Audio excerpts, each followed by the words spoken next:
তারেক রহমান কইছে যে এই দেশে চরমপন্থা এবং মৌলবাদের অভয়ারণ্য যেন পরিণত হইতে না পারে। দেখেন, অতি উত্তম কথা। তবে ইন্ডিয়া মনে করে মৌলবাদীদের বিরুদ্ধে শেখ হাসিনাই একমাত্র ভরসা।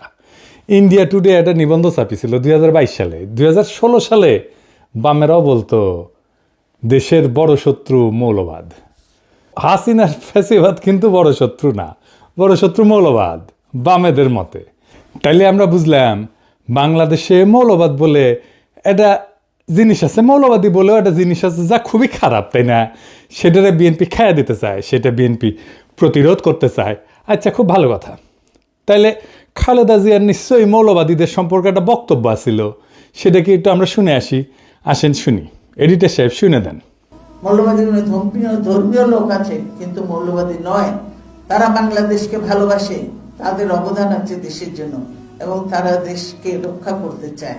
তার মানে খালেদা জিয়ার বক্তব্যের বিরুদ্ধে দাঁড়াইল তারেক রহমান। এই মৌলবাদ নিয়ে কেন বাঙ্গুয়েলিদের এত চুলকানি? আসেন এটা একটু দেখি, তাইলে বুঝবো বিএনপি কার খপ্পরে পড়িছে। মৌলবাদ এটার ইংরেজি হইতেছে ফান্ডামেন্টালিজম। এই শব্দের উৎস কখন? শব্দটা প্রথম 20 শতকের শুরুর দিকে আমেরিকাতে প্রোটেস্ট্যান্ট খ্রিস্ট ধর্মে এটার উদ্ভব। 1910 থেকে 1915 সালে এই প্রোটেস্ট্যান্ট খ্রিস্টানরা একটা সিরিজ পুস্তিকা প্রকাশ করে, দ্য ফান্ডামেন্টালস নাম দিয়ে, যেখানে বলা হয় বাইবেলকে আক্ষরিক অর্থে মানিতেই হইবে, আক্ষরিকভাবে মেনে চলতে হবে। তখন খ্রিস্টান জগতে ফান্ডামেন্টালিস্ট মানে ছিল সেই সব খ্রিস্টানেরা যারা বাইবেলকে অক্ষরে অক্ষরে অনুসরণ করত, বা বলতে পারেন রক্ষণশীল খ্রিস্টানেরা। অর্থাৎ শব্দটার জন্মই হয়েছে খ্রিস্ট ধর্মে, ইসলামে না। কিন্তু এটা এখন ইসলাম বুঝাইতে কেন ব্যবহার করা হয়? পশ্চিমা দুনিয়ার শব্দটার রূপান্তর কেমনে হইল? আসেন এর একটু বুঝে দেখি। দ্বিতীয় বিশ্বযুদ্ধের পর পশ্চিমা রাষ্ট্রতন্ত্র, বিশেষ করে আমেরিকা, ধর্মনিরপেক্ষতার নামে ফান্ডামেন্টালিজম শব্দটাকে ধীরে ধীরে নিজেদের ধর্মের মধ্যে একটা সাংস্কৃতিক বিরোধ হিসেবে টিকায় রাখে। ধর্মের মধ্যে আছে না না ফেরকার দ্বন্দ্ব আছে না, সেই রকম। মানে খ্রিস্টান মৌলবাদ, যা থেকে মৌলবাদ শব্দটার উৎপত্তি, তাকে নিজ ধর্মের ভেতরকার বিষয় কইরা রাখে। মানে এটা আমাদের ঘরের একটা ব্যাপার। রক্ষণশীল খ্রিস্টান হওয়া কোনো অসুবিধা নাই, কিন্তু রক্ষণশীল মুসলমান এটা হওয়া যাবে না। কেন যাবে না? এর পরে আসতেছি। আমেরিকার সোভিয়েত ইউনিয়নের কোল্ড ওয়ারের টাইম থেকে এই ফান্ডামেন্টালিজম ধীরে ধীরে একটা পলিটিক্যাল এবং সিকিউরিটি টার্ম হয়ে দাঁড়ায় পশ্চিমা বিশ্বের, বিশেষ করে ইরানের বিপ্লবের পরে 1779 সালে। ওই সময় থেকে পশ্চিমা মিডিয়া এবং একাডেমিয়া ইসলামকে কেন্দ্র কইরা ইসলামিক ফান্ডামেন্টালিজম শব্দটা ছড়াইতে শুরু করে। এখন প্রশ্ন হইতে পারে যে কেন ইসলামকে টার্গেট করা হইল? পশ্চিমা দুনিয়া কল্পনাও করে নাই যে ইসলামের নামে একটা রাষ্ট্র বিপ্লব হইতে পারে এই 20 শতাব্দীতে, কিন্তু হইল। এছাড়াও পশ্চিমের আছে ক্রুসেড এবং অটোমানের কাছে পরাজয়ের স্মৃতি। সেই কারণেই পশ্চিমের কল্পনায় ইসলাম সবসময় একটা চ্যালেঞ্জার সভ্যতা। ক্রুসেডে তারা হার মানে, আবার 1753-তে কনস্টান্টিনোপলের পতন ঘটে, 1600 শতকে ভিয়েনার অবরোধ ঘটে। এই সমস্ত ইতিহাস ইউরোপীয় সভ্যতাকে মনে করায় দেয় ইসলাম সামরিক এবং সাংস্কৃতিকভাবে তাদের প্রতিদ্বন্দ্বী। আবার ভিয়েনা অবরোধ কি, এটা কি জানেন? জানেন না? আসেন জেনে নিই। অটোমান সম্রাটেরা 2বার ভিয়েনা অবরোধ করে 16 শতকে। এই অবরোধ ব্যর্থ হয়। কেন ভিয়েনা এত গুরুত্বপূর্ণ ছিল জানেন? ভিয়েনা ছিল ইউরোপের প্রবেশের দরজা। যদি অটোমানরা যে ভিয়েনা দখল করতে পারত, তবে তারা জার্মানি, ইতালি, ফ্রান্স পর্যন্ত অগ্রসর হইতে পারত।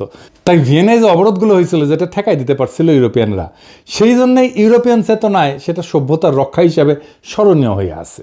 এবং ভয়েরও কারণ, যদি ভিয়েনা দখল হয়ে যাইত তাহলে তো ইউরোপ মুসলমানদের দখলে চলে যেত। ক্রুসেড পর্ব শেষ হওয়ার পরেও ইউরোপে ইসলামকে চিরশত্রু হিসেবে কল্পনা করা হইতো, মূলত ভিয়েনা অবরোধের মতো ঘটনার কারণে। কিন্তু আধুনিক যুগে ধরেন অটোমান সাম্রাজ্যও নাই এবং ইসলামী শক্তি বিভক্ত, তারপরেও ভেতরে ভেতরে পুনর্জাগরণ বা বিপ্লবের একটা আশঙ্কা পশ্চিমের আছে। আর বিপ্লব তো হয়ও ইরানে। এবং আরেকটা কারণ হইতেছে খুব গুরুত্বপূর্ণ, যে পশ্চিম তো পশ্চিমা সভ্যতার যে সংকট, তার কোনো সমাধান দিতে পারেনি। যেমন কি সংকট? পশ্চিমা সভ্যতার কিছু অমীমাংসিত সমস্যা আছে।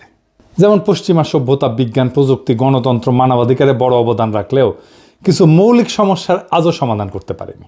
যেমন বৈষম্যের সমাধান করতে পারেনি। এই পুঁজিবাদী সমাজ ধনী গরিবের বৈষম্য ক্রমাগত বাড়াইছে।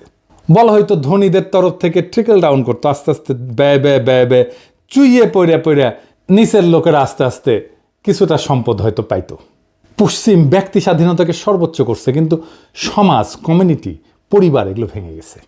মানুষ একা, বিচ্ছিন্ন, বিষণ্ণতায় ভোগে। রাষ্ট্র, রাজনীতি, ধর্ম বা নৈতিকতা থেকে বিচ্ছিন্ন হয়ে গেছে। এর ফলে যুদ্ধ, এর ফলে উপনিবেশিকতা, এর ফলে পরিবেশ ধ্বংস, এবং এই সব কিছুকে বলা হয় প্রগতিশীলতা, প্রগতি, নেসেসিটি, এই বলে বৈধতা দেওয়া হয়। পশ্চিমা বিশ্বে যে ক্ষমতার দ্বন্দ্ব, এটাকে বলা হয়তো যে ব্যালেন্স অফ পাওয়ার যদি থাকে, অনেকগুলো শক্তির যদি শক্তিশালী যদি রাষ্ট্র থাকে, তাহলে একটা ব্যালেন্স অফ পাওয়ার হবে, এইটা স্থায়ী শান্তি নিশ্চিত করতে পারবে, কিন্তু করতে পারেনি। যুদ্ধ কোথাও থামাইতে পারেনি। 2টা বিশ্বযুদ্ধ হয়েছে, কোল্ড ওয়ার হয়েছে, আজকেও তো যুদ্ধ হইতেছে বিভিন্ন দেশে, তাই না? এখনো ইউক্রেনে যুদ্ধ হইতেছে, কয়েকদিন আগে ইসরায়েল ইরান যুদ্ধ হইল। আর প্রকৃতি, পরিবেশ, এটা ধ্বংস হয়ে গেছে। কারণ প্রকৃতি পরিবেশকে এটা মনে করে এটা ভোগের একটা বিষয়। যাকে সভ্যতা বলে মনে করে পশ্চিম, তা মনে করে যে এই পরিবেশ থেকে সব কিছু টেনে আমি ভোগ করলেই আমি সভ্য হইতে পারবো। এর ফলে পরিবেশ ধ্বংস হয়ে গেছে, জলবায়ু পরিবর্তন হচ্ছে, প্রাকৃতিক সম্পদের সংকট এখন একটা বৈশ্বিক হুমকি। এই জায়গায় ইসলাম একটা অল্টারনেট সমাধান দিতে পারে, যদি ইসলামকে কেবল ধর্ম না, একটা সভ্যতাগত প্রস্তাবনা হিসাবে দেখা হয়। তবে কিছু জায়গায় তো কিন্তু বিকল্প দেয়, যেমন অর্থনীতিতে এটা একটা ন্যায়সঙ্গত বন্টনের একটা ব্যবস্থা দেয়, প্রস্তাবনা দেয়। এমন একটা ব্যবস্থা দাঁড় করায় যেখানে সম্পদ এক জায়গায় জমে থাকতে পারে না, এটা ঘুরতে বাধ্য হয়। পুঁজিবাদ বা সমাজতন্ত্র, এই দুইটার বাইরে যায় ইসলাম একটা সোশ্যাল জাস্টিস, এর তার সাথে সাথে প্রপার্টি রাইটসের মডেল দেয়। তারপরে সমাজকেন্দ্রিক একটা জীবন দেয়। ইসলাম ব্যক্তিকে সম্মান দেয়, কিন্তু সমাজকে ভাঙে না। পরিবার, প্রতিবেশী এবং তার যে উম্মাদ ধারণা, এটা মানুষকে সম্পর্কিত করে রাখে। আর নৈতিক যে রাজনীতি, সেটা রাষ্ট্র শুধু আইনের মেশিন না, বরং নৈতিক দায়িত্বশীলতার কেন্দ্র। ইসলামের একটা ধারণা আছে, আমানতের ধারণা। ক্ষমতা একটা আমানত, ক্ষমতা মানে দায়বদ্ধতা। আমাদের এই লিবারাল ডেমোক্রেসিতে জবাবদিহিতা কার কাছে? জনগণের কাছে, তাও দিতে চায় না তারা। কিন্তু ইসলামে জবাবদিহিতা কার কাছে? জনগণের কাছে অবশ্যই, কিন্তু উপরালার কাছেও, কেবল নাগরিকের কাছে না, খোদা তাআলার কাছেও। শান্তির ধারণা, শান্তির ধারণাও ধরেন ইসলামে একটা খুব র্যাডিক্যাল চিন্তা আছে। ইসলাম যুদ্ধকে বৈধ করে শুধু আত্মরক্ষায় বা নিপীড়ন বন্ধ করতে 2টা জায়গায়। শক্তি ব্যবহার মানে আধিপত্য না, ন্যায় প্রতিষ্ঠা। পশ্চিমের যেটা জাস্ট ওয়ার থিওরি, সেটার বাইরে একটা নৈতিক শান্তির তত্ত্ব এটা। তার মানে ইসলামের যুদ্ধ 2 জায়গায় বৈধ, আত্মরক্ষা এবং জুলুম বন্ধে। শক্তির ব্যবহার এটা আধিপত্যের জন্য না, ন্যায়ের প্রতিষ্ঠার জন্য। এমনকি ধরেন প্রকৃতির সাথে সম্পর্ক, ইসলাম প্রকৃতিকে আমানত হিসেবে বলে, শোষণের বস্তু না। খিলাফার যে ধারণা, সেখানে মানুষ প্রকৃতির উপরে শাসক না, তার রক্ষক। এই যে পরিবেশগত বিপর্যয় হতো, এই পরিবেশগত বিপর্যয় হতো না পৃথিবীতে যদি ইসলামের দৃষ্টিতে পরিবেশ আর দুনিয়াকে দেখা হইতো। তাই ইসলামকে একটা বিকল্প সভ্যতার ধারণা হিসেবে এটা একটা পরীক্ষা নিরীক্ষা করা সম্ভব সমাজে, রাষ্ট্রে। আমি আমার পিএইচডি গবেষণার কথাই বলি, এইখানে যেখানে গ্যাপ, সেখানে ইসলামের ধারণা প্রযুক্ত করলে সমস্যাটা মিটে যায়, কিন্তু এটা নিয়ে অন্যদিন আলাপ করা যাবে। তাই ইসলাম শুধু না, পুরা ফান্ডামেন্টালিজম, এই মৌলবাদ শব্দটা ইসলামের সাথে যুক্ত কইরা একটা ভয় তৈরি করা হয় পশ্চিমে। কারণ আধুনিক রাষ্ট্রতন্ত্র এবং গণতন্ত্রের চ্যালেঞ্জ পশ্চিমা রাষ্ট্রতন্ত্রের চোখে ইসলাম একটা আদর্শগত বিকল্প হয়ে দাঁড়ায়। অর্থাৎ গণতন্ত্র, লিবারালিজম, সেকুলারিজমের বাইরে এক সম্পূর্ণ সামাজিক রাজনৈতিক কাঠামো হাজির করে ইসলাম। তাই একে প্রতিরোধ করার জন্য ইসলামিক ফান্ডামেন্টালিজম শব্দ দিয়ে তাকে ব্যাকওয়ার্ড, ইরেশনাল, অযৌক্তিক, ভায়োলেন্ট, সহিংস, এইটা বলে চিত্রিত করা হয়। মুসলিম রাজনৈতিক আন্দোলনগুলোকে যদি ফান্ডামেন্টালিস্ট হিসেবে ট্যাগ দেওয়া যায়, তাহলে তাদেরকে আন্তর্জাতিকভাবে অগ্রহণযোগ্য কইরা দমনকে বৈধতা দেওয়া যায়।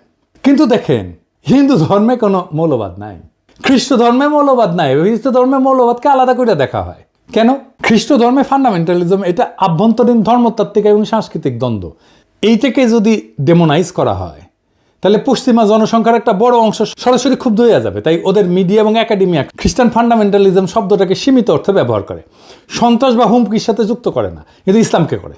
ইসলামের ক্ষেত্রে তারা এইটাকে এক্সটার্নালাইজ করছে, বাইরের শত্রু, সভ্যতার চ্যালেঞ্জ, আধুনিক রাষ্ট্রের জন্য হুমকি, এইভাবে তারা হাজির করে। কার্ল শিমিত বলছিলেন যে রাজনীতির মৌল কেন্দ্র হইল ফ্রেন্ড ভার্সেস এনিমি, এই বিভাজন। পশ্চিমা রাষ্ট্রতন্ত্র ইসলামের ফান্ডামেন্টালিজম ধারণাটাকে ব্যবহার করছে এনিমি হিসেবে চিহ্নিত করার জন্য। ফুকো দেখাইছেন যে কিভাবে ক্ষমতা ডিসকোর্স তৈরি করে বা বয়ান তৈরি করে। ইসলামিক ফান্ডামেন্টালিজম একটা ডিসকোর্স বা বয়ান, যা ইসলামকে সবসময় ইরেশনাল, ভায়োলেন্ট, প্রি মডার্ন এই হিসাবে উপস্থাপন করে। এডওয়ার্ড সাইদও বলছেন তার ওরিয়েন্টালিজমের ধারণায় যে পশ্চিমা সংস্কৃতি সবসময় পূবকে অন্য বা আদার বানায়, নিজের আধুনিকতাকে বৈধতা দেয়। এবং এই যে ওয়েস্টার্ন ডেমোক্রেসি, পশ্চিমা লিবারাল ডেমোক্রেসি নিজেকে একমাত্র বৈধ রাজনৈতিক রূপ হিসেবে দাঁড় করাইতে ইসলামিক ফান্ডামেন্টালিজমকে বিকল্প রাজনৈতিক কল্পনা হিসাবে সে ডেমোনাইজ করে। ফলে আন্তর্জাতিক আইন, সিকিউরিটি, নীতি, এমনকি গবেষণাতেও ইসলামী আন্দোলনকে প্রায় ফান্ডামেন্টালিস্ট থ্রেট হিসাবে বলা হয়। যদিও একই ধরনের ইহুদি বা খ্রিস্টান চরমপন্থাকে সেটা বলা হয় না, হিন্দু চরমপন্থাকে তো বলা হয়ই না, দেখতেছেন তো। যা যা একটা ইসলামী সমাজকে আলাদা মিনিং দিছে সেটাকে আক্রমণ করা হয়েছে পশ্চিম থেকে। নিজের কালচারকে, নিজের প্র্যাকটিসকে ঘৃণা করতে শেখানো হয়েছে। আফগানিস্তানে বোরখা পরা ছিল ফ্যাশন, এটা অভিজাততন্ত্রের প্রতীক। যেই নারী বোরখা পরবে তাকে ধরে না হয়তো সে ধনী এবং সে কোনো কাজ করবে না, সে অভিজাত, তার কাজ করার দরকার নাই, তাকে অন্যভাবে সম্মান করা হইতো। এইটাকে পশ্চিমানারা বানাইলো নারী নিপীড়নের আইকন। কি খোদা আমারে উঠায় নাও। বোরখা খুলে বেলায় প্রগতিশীলতা। অটোমান হেরেমকে বলা হয় নির্বিচার যৌনতা, অথচ জানেন এইটা নারীর ক্ষমতায়নের একটা super duper model, very effective alternate model. একদিন আলাপ করবো এটা নিয়ে। নারীবাদীরা এখন থেকে লাফানো শুরু করবে, মূর্খসোদা নারীবাদী। বাংলাদেশে সব প্রগতিশীলের মূর্খসোদা, নারীবাদীরা আরও বেশি মূর্খসোদা। এদের সাথে আলাপ করবো আমি হেরেম নিয়ে। যাই হোক, বিএনপি পশ্চিমের বয়ান নিচ্ছে ইসলাম প্রসঙ্গে। তার রাজনৈতিক প্রতিপক্ষকে মোকাবেলা করার জন্য যদি আওয়ামী বয়ানের কান্দে চাপতে হয় বিএনপিকে, তাহলে তো বিএনপি আর একটা আওয়ামী শাসনই উপহার দেবে। পশ্চিমের ভয় একটা ফেয়ার ইলেকশনে ইসলামী দলগুলো যদি ক্ষমতায় চলে আসে, এই ভয় তারা মিশরে পাইছে, একই ভয় তারা গাজায় পাইছে। হামাস জিতছে, তারা স্বীকার করবে না, কিন্তু মোদিরা মাইনা নেবে। আজিব বাত। এইভাবে রাজনীতি চলে। জামাতের সাথে বিএনপি তো আসলে কোনো প্যারামিটারে জিততে পারবে না, না আভ্যন্তরীণ গণতান্ত্রিক চর্চায়, না কর্মীদের রাজনৈতিক মানে, না কর্মীদের সাহসে, না কর্মীদের সংখ্যায়। বিএনপি ছাত্রদল, ছাত্র শিবির যদি এখন রাস্তায় মারপিটেও নামে, ছাত্রদল হাইরা যাবে। এটা বাস্তবতা। না বিএনপি প্রতিষ্ঠান তৈরি করতে পারছে, না কর্মীদের নৈতিক রাজনৈতিক পড়াশোনা, শিক্ষা প্রতিষ্ঠানে সংগঠনের প্রভাব বাড়াইতে পারছে, কিছুই করতে পারেনি। বিএনপি জামাত বা ছাত্র শিবিরের সাথে তুলনায় কোনো ধারে কাছে যেতে পারবে না। এই জন্যই তারা বাইসা নিয়েছে এমন একটা জায়গা যেখানে জামাত দুর্বল, সেটা মুক্তিযুদ্ধ। এই মুক্তিযুদ্ধের মাঠে এসে জামাতকে ঘায়াল করতে চায়। তাই তাদের মুখে মৌলবাদ, তাই তাদের মুখে জঙ্গিবাদ, সেই একই বয়ান আওয়ামী লীগের বয়ান। কারণ এটা সহজ। জামাতের রাজনীতিকে মোকাবেলা করার জন্য যে দক্ষতা থাকা দরকার, ইন্টেলেকচুয়াল ক্যাপাসিটি থাকা দরকার ছিল, সেটা তো বিএনপির নাই। তো বিএনপি নিয়েছে সহজ পথ, মুক্তিযুদ্ধের কথা বলে কোণঠাসা করা। এই রাজনীতি জিতবে না, এই রাজনীতি জেতার না। এই রাজনীতি অবশ্যই বিএনপিকে পরাজয়ের রাস্তায় নেবে। এই রাজনীতি বিএনপিকে রাষ্ট্র ক্ষমতা আসতে দেবে না, লিখে রাখতে পারেন। এটাই বিএনপির রাজনৈতিক পরাজয়ের কারণ হবে। পশ্চিমা শক্তি আমাদেরকে কোনো সাহায্য করেনি হাসিনা বিরোধী লড়াই, আমাদের কোনো ধরনের কূটনৈতিক সাহায্য করেনি। হাসিনার শাসনকে সর্বতভাবে সাহায্য করে গেছে, সাপোর্ট করে গেছে পশ্চিমা শক্তি। এখন সেই পশ্চিমা শক্তির ইচ্ছায় যদি বিএনপি তার আগামীর রাজনীতি নির্ধারণ করে, তার রাজনীতিকে বাংলাদেশের মানুষ প্রত্যাখ্যান করবে। বাংলাদেশের মানুষ তার ধর্ম, তার সংস্কৃতি, সেটাকে সাথে নিয়ে বাংলাদেশের মানুষ আগামীর রাষ্ট্র গঠন করতে চায়। পশ্চিমাদের সাজেশনে না, পশ্চিমাদের ধারণা দিয়ে না, পশ্চিমাদের প্রেসক্রিপশন দিয়ে না, বরং পশ্চিমাদের প্রেসক্রিপশনে যারা রাষ্ট্র করতে আসবে তাদেরই বাংলাদেশের জায়গা হবে না। বাংলাদেশের রাজনীতির বড় ট্র্যাজেডি হইল নিজেদের শক্তি আর ঐতিহ্যকে ভরসা না কইরা বিদেশি প্রেসক্রিপশনকে আঁকড়ায় ধরা। আওয়ামী লীগ তা করছে বছরের পর বছর, আর বিএনপি যদি সেই একই পথে হাঁটে তবে তার পরিণতি একই হবে। মৌলবাদ নামের কৃত্রিম আতঙ্ক দেখায় জনগণকে ভয় দেখানো যায়, কিন্তু ক্ষমতা দখল করা যায় না। বাংলাদেশের মানুষ চায় না কোনো আমদানি করা প্রেসক্রিপশন, তারা চায় নিজেদের ধর্ম, সংস্কৃতি, ইতিহাস এবং আত্মপরিচয়ের ভেতর থেকে বেরিয়ে আসা একটা রাষ্ট্র।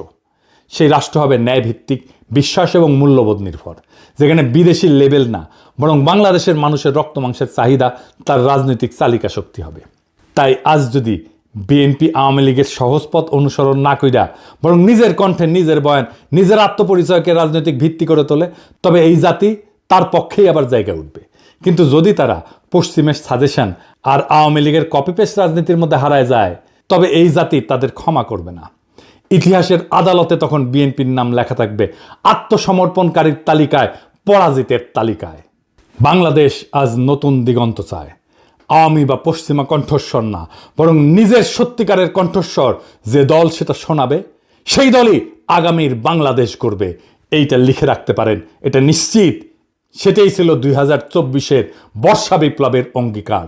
বাংলাদেশ সেই পথেই হাঁটবে। ইনকিলাব জিন্দাবাদ।